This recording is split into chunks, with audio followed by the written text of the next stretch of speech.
But don't hide me from them, God. Hide me from me. Hide me from me, God. I had to preach. Lord, we love you. Yes, Lord. Thank you, God. Thank you.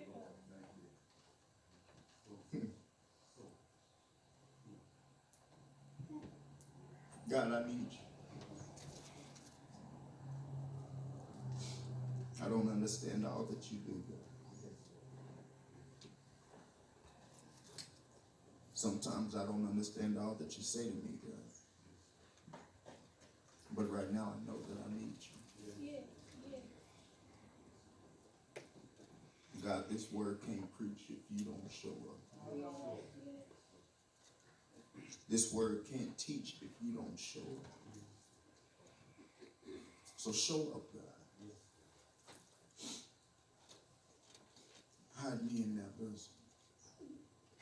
That they don't see Chaz, but let them see Christ. Don't let them hear Chaz, God, but let them hear Christ. And even when I leave from this sacred desk, God, still don't let them see Chaz, God, but let them see Christ. Let them see a difference, a change. Lord, if this word don't touch anybody else, let it touch me. Let me preach to me, God, before anybody else. Have your way. Have your way, God. Have your way, God. Have your way, God. Have your way, God. Have your way, God. And we'll give you the praise. We'll give you the honor. We'll give you all the glory. In Jesus' name. Amen.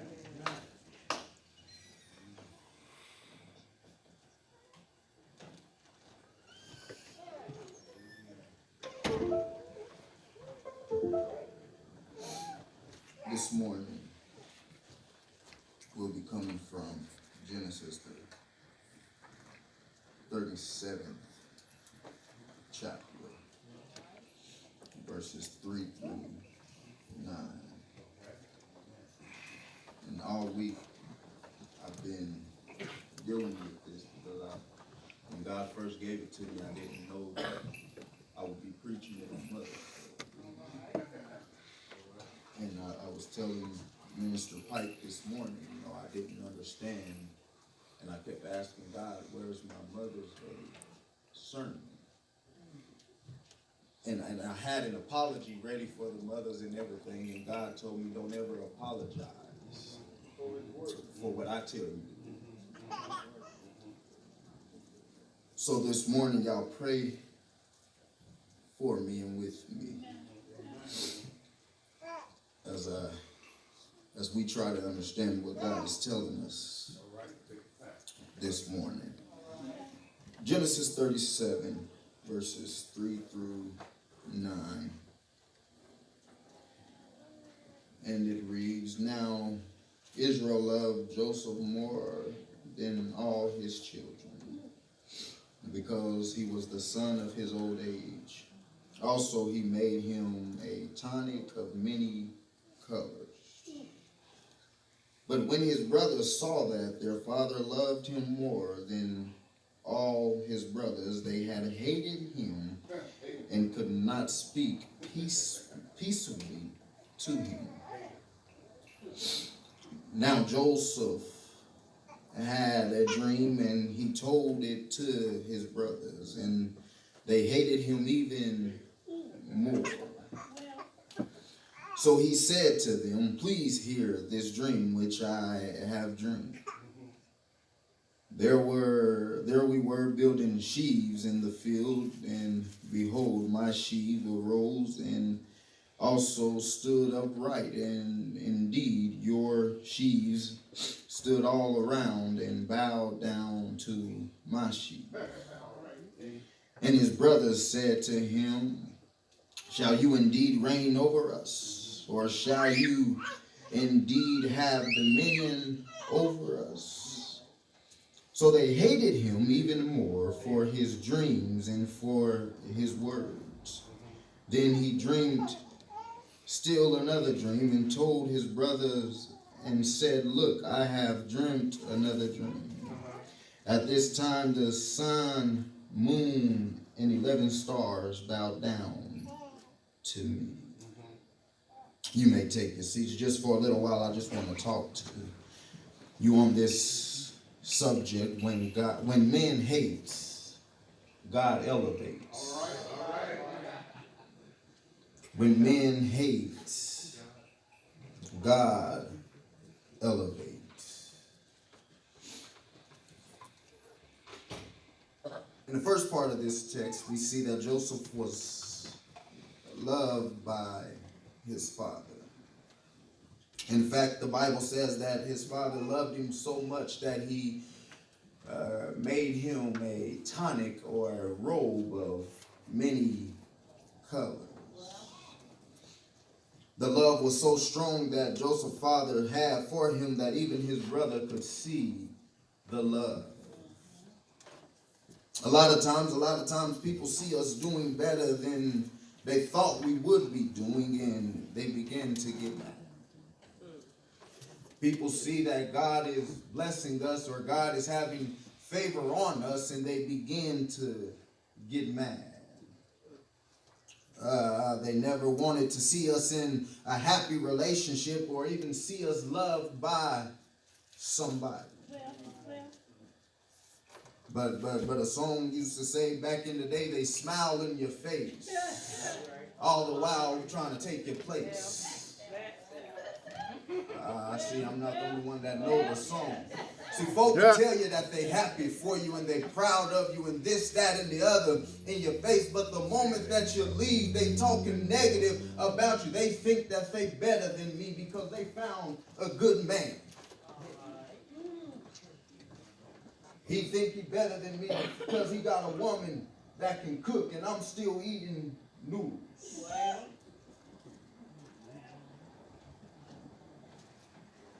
Instead of being happy for the person.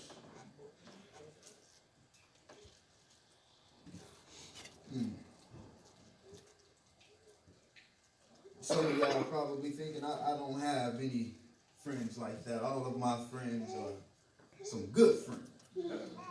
But I just want you to do me a favor and go down memory lane real quick and think about that time that you told your friends some good news about what if y'all was having a good conversation and you just let the good news slip and all of a sudden the atmosphere began to change. Demeanors begin to change. All of a sudden their phone rang and they got to leave for an emergency. I'm just speaking from experience. Then they begin to back up from you. And you ask them if I did something wrong. They say, well, I just seen that you was in a relationship and I didn't want to feel like I was coming between that, so I was giving you space. And all the while, that's not the case. But Joseph's brothers saw that the love their father was giving him, and they became jealous and began to start hating on Joseph.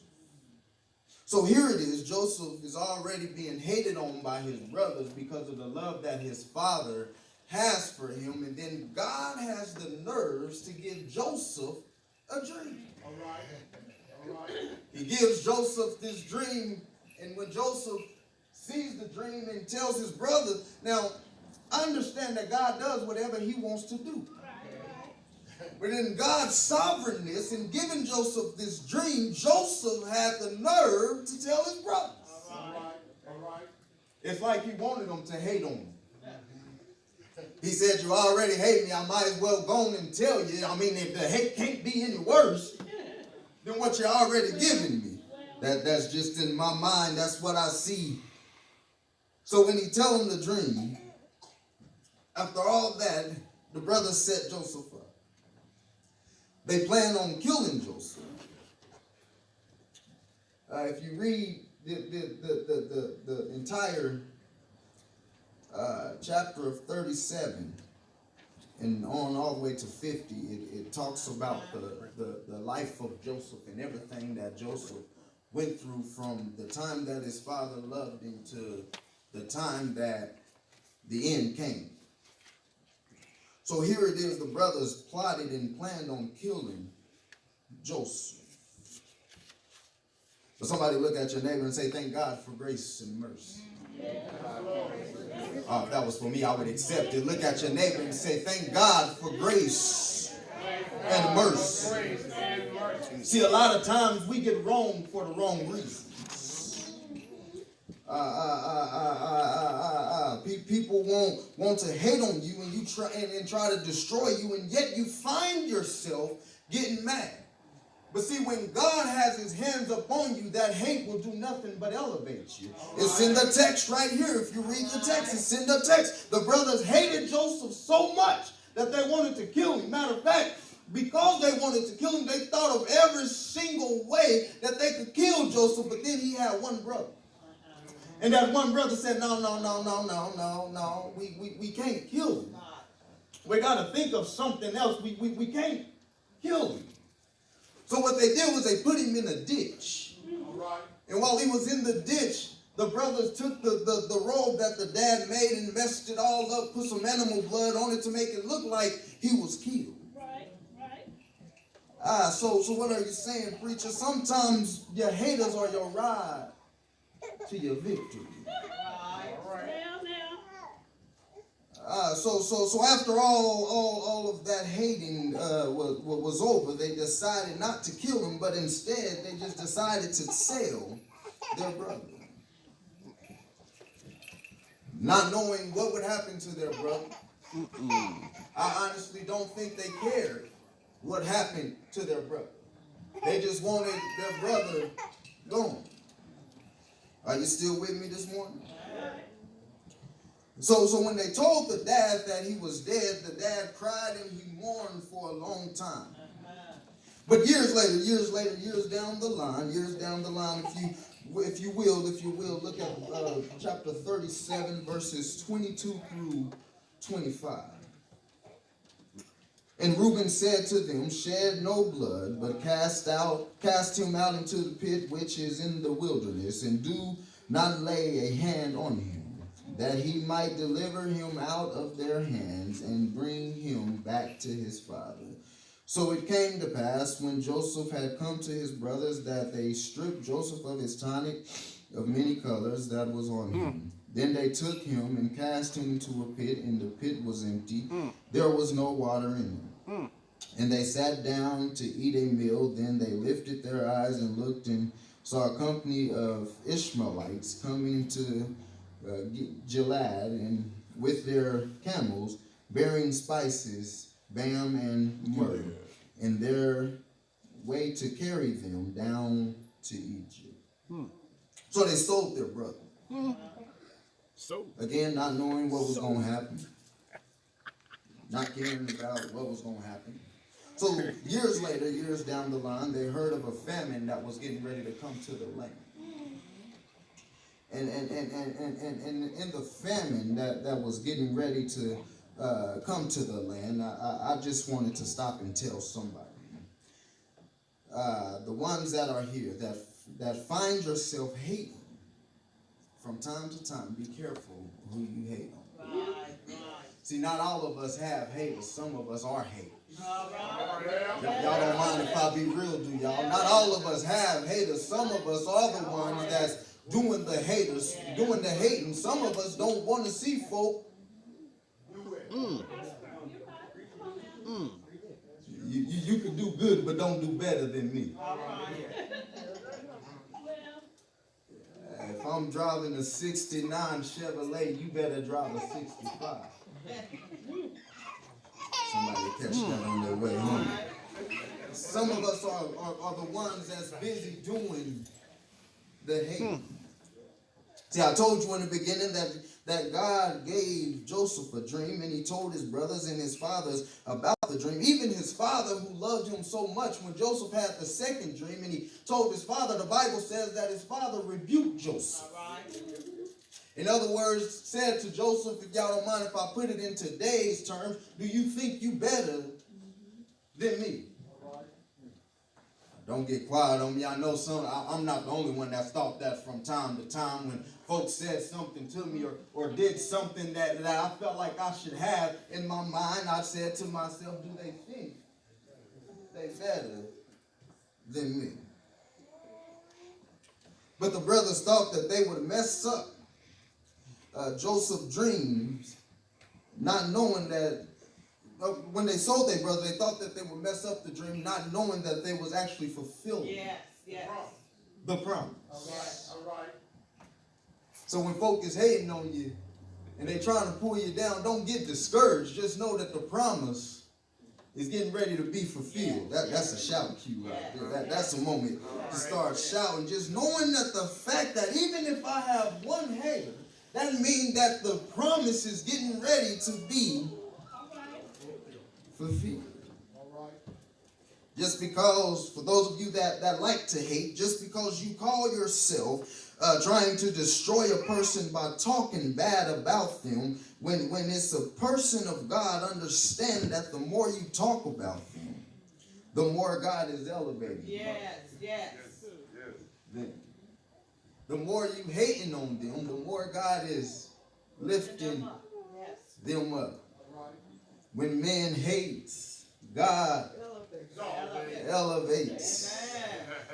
The more folk tell you that you couldn't do it, God is putting inside of you to do it. The more they tell you that you won't succeed, God is making sure that you're successful. One thing that I have learned while reading the Bible is that God uses the ones that people treat the worst for his best. That'll preach by itself. God uses the ones that people treat the worst for his best. If we look at the situation with Joseph, because his brothers hated him, God was able to elevate him. I know that you're saying, well, his father loved him, and you're right. Just because your parents treat you right doesn't mean everyone else will. Now, I'm not going to say that this is a downfall of parents, but one of parents' sensitive things is we always treat our kids right. We always try to protect them from the world. But then when we protected them from the world, they don't know how to handle when folk begin to hate on them.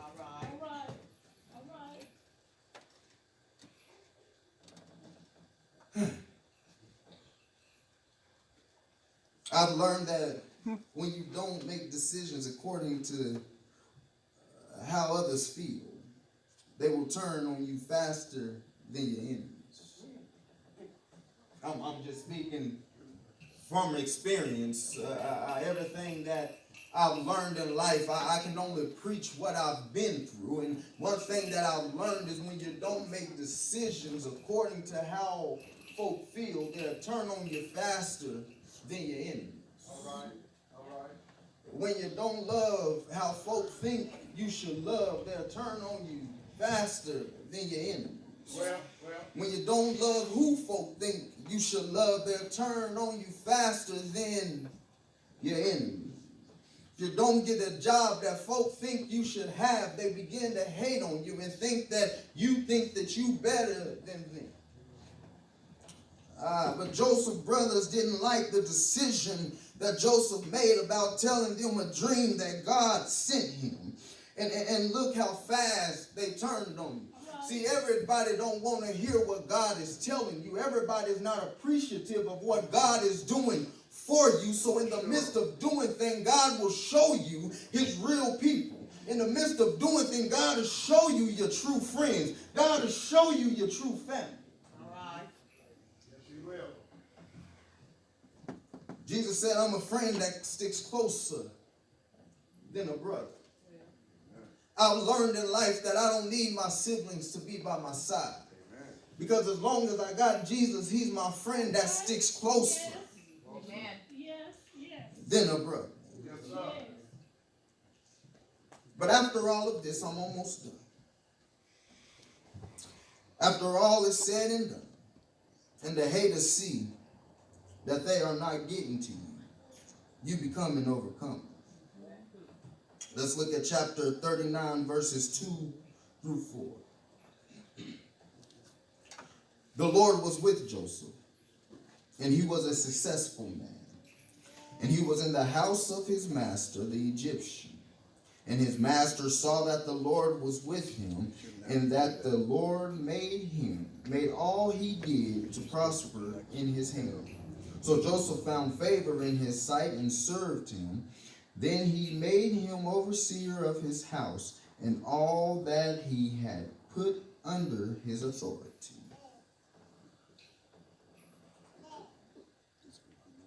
So after all of that, the brothers thought that they was destroying Joseph. Sold Joseph, thought they was selling him into slavery. But when Joseph got to the Egyptian's house, the Bible says that the Egyptian saw God's favor upon him. See, when folks see God's favor upon you, then they begin to do things that's out of the ordinary. Let me put it in today's term. Joseph had just started a job and was there for a week and already got a promotion to be a supervisor. Because of God's favor. See, when you have God's favor, people can't stop you no matter what they do, no matter what they say, no matter how they treat you. God's glory is still going to shine. The brothers thought that they was hurting him. But let's take a look at our own life. Think back of when people told you you'll never amount to anything. Folk probably told you you were a bad mother. Folk probably told you you shouldn't have any kids because you don't know what you're doing. People probably told you that God is disappointed in you and you should never stand up and preach his word again. I've been there. Folk probably told you that you was a dummy. Not smart enough to do this, not smart enough to do that, not wise enough to do this, not wise enough to do that. Some probably told you that you wasn't able to become a pastor because you weren't pastor material. Some probably told you that you're not able to become a choir member because you're not choir member material. Folk probably told you that you shouldn't be an usher because you're not usher material. But God said, what I call you to do, you do. Yes, sir. Somebody probably said that you wasn't nothing but a drunk. But God said, let me elevate you. Somebody probably said you wasn't nothing but a dopehead. But God said, let me deliver you. Folk probably told you you ain't nothing but a dummy. Special ed classes all through school. You will never be anything, but God said you'll be the best reader of my book.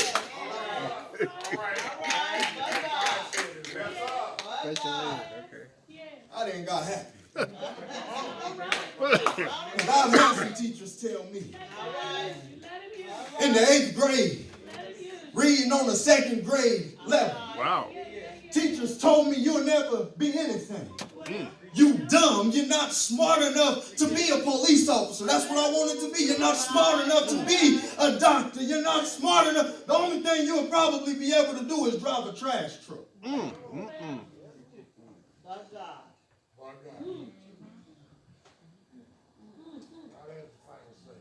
But in the midst of it all,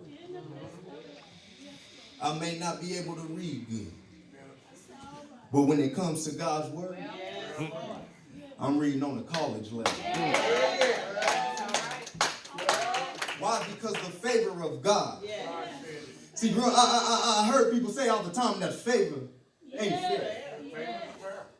And I'm going to tell you, when it comes to me, the favor he gives me is more than fair. Yeah. So if Jesus can elevate Joseph and all that he was going through, What makes you think he can't elevate you? The Bible says he's the same God yesterday, today, and forevermore.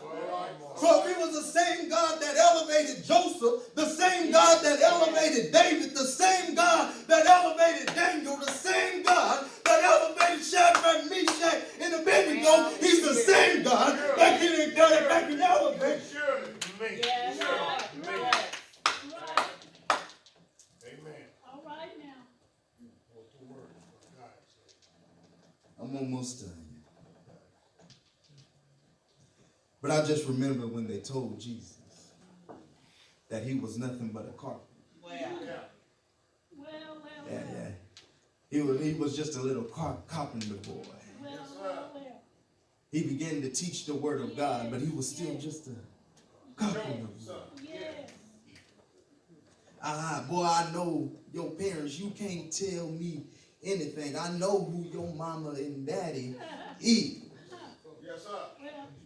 I mean, y'all been there before. Folks told me all the time, I know your people. That's good. I'm glad you do. I'm glad you know my mom. I'm glad you know my daddy.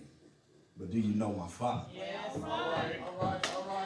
See, when you know my father, you'll begin to look at me different. You won't look at me as that little boy Chaz that was running around in Plainview with no shoes on. You won't look at me as that little 8th grade boy in school that gave all his teachers hell. You won't look at me as that high school boy that was acting up in high school, but you will look at me as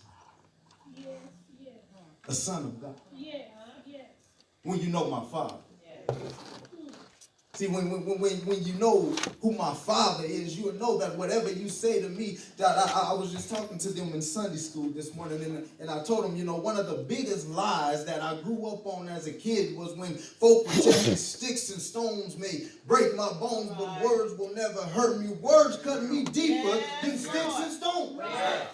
When you tell me that I won't do nothing, I begin to believe that. When you tell me that I'm not worth nothing, I begin to believe that. Folk told me, Pastor, that I would be an alcoholic like my father, like my dad was, and I started to believe that. Started to go to the liquor store every day because I had something to fulfill. But I stopped by to tell somebody it's not about what folk say about you, it's about what God has to say. Because God has the final say, and when God says it,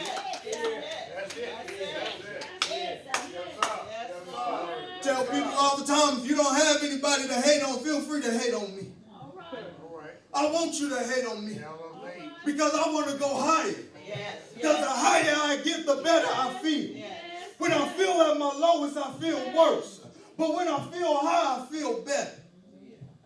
And that's what Joseph told his brothers. No matter what. Joseph said, I dreamed this dream. And because I dreamed this dream, I believe God gave me this dream. And since God gave me this dream, I guarantee this dream will be fulfilled. Yeah. All right. Yes, sir. So at the end of the story, what happened? Oh, yes. The famine came. Yes, Lord. Those same very people that came hating on Joseph were one of the first ones to have their hands out. Didn't even know who he was. So he pulled him to the side and said, let me put it in today's term. He pulled him to the side and said, brother, let me holler at you. When they came to him, they said, what's going on? So what you need to talk to us about? He said, you may not know who I am, but I know who you are. And you might not remember me. Help me remember you. So what my name is, Joseph. You treated me so bad when I was 17 years old. You treated me so bad because daddy loved me. But matter of fact, where is my dad? That's how some of us need to be today. Go back to your haters and say, let me holler at you for a minute. You might not remember me, but I remember who you were. So I just want to take the time to thank you for fulfilling the dream that God had for me. Because had you not put me in the ditch, I would have never got sold. All right now. Had you not hated on me, I would have never been elevated. What makes you think that you're so elevated? Well, I know a man that came down 2,000 plus years ago.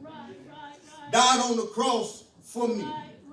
So that carpenter boy became my savior. And since he became my Savior, I know he can become your Savior. All you got to do is accept him and let him, and then let the dreams that he has for you come true. Right, right. Thank you. When man hates, don't get discouraged.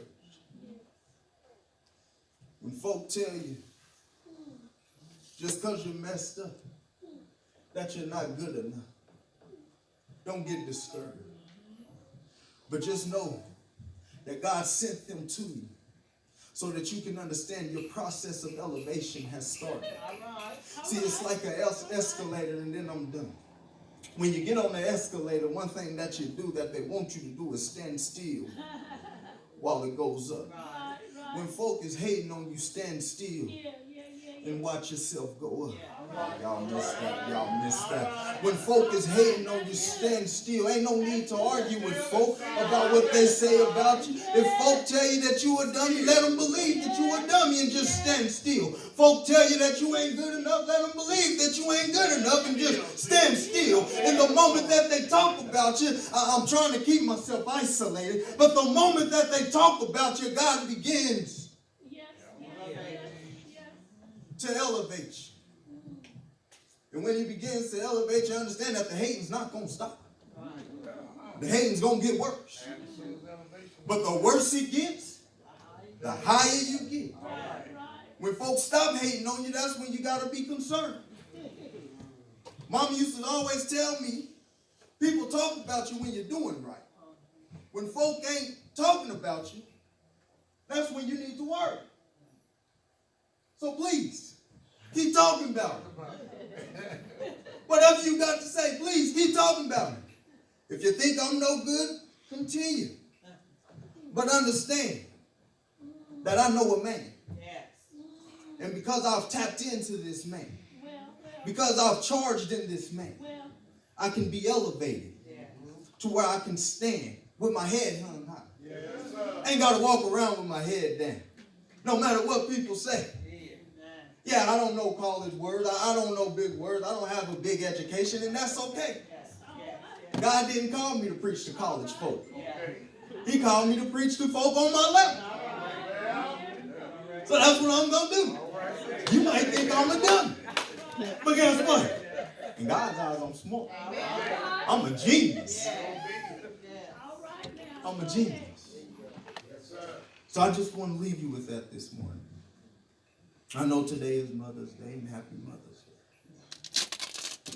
The Bible didn't really speak much about Joseph's mother.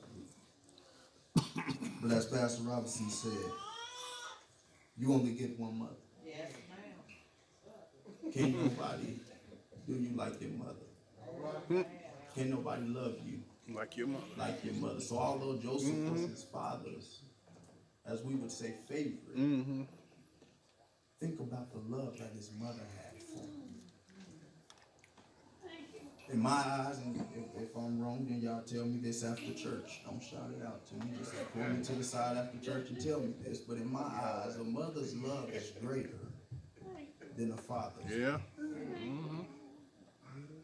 I truly believe it. You carried him for 9 months. Oh. Somebody said than the daddy's love. I can give you that. Because there's a big difference. But I'm not going to apologize for not preaching a Mother's Day sermon. God showed me this week I'm not the traditional preacher. I'm different. And I'm proud to be different. Some say they're unique. I don't know if I'm unique. I'm just different. As a kid, they always called me slow, so I'm just different. I don't do what people expect, but I do what pleases God. And that's all I ask for New Salem to do. Do what pleases God. Through this whole crisis that we've been going through, I admire and love the way New Salem has stood strong. On the word of God, not on the word of the governor, not on the word of people, but on the word of God.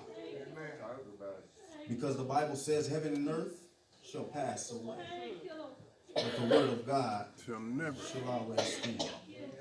God bless you.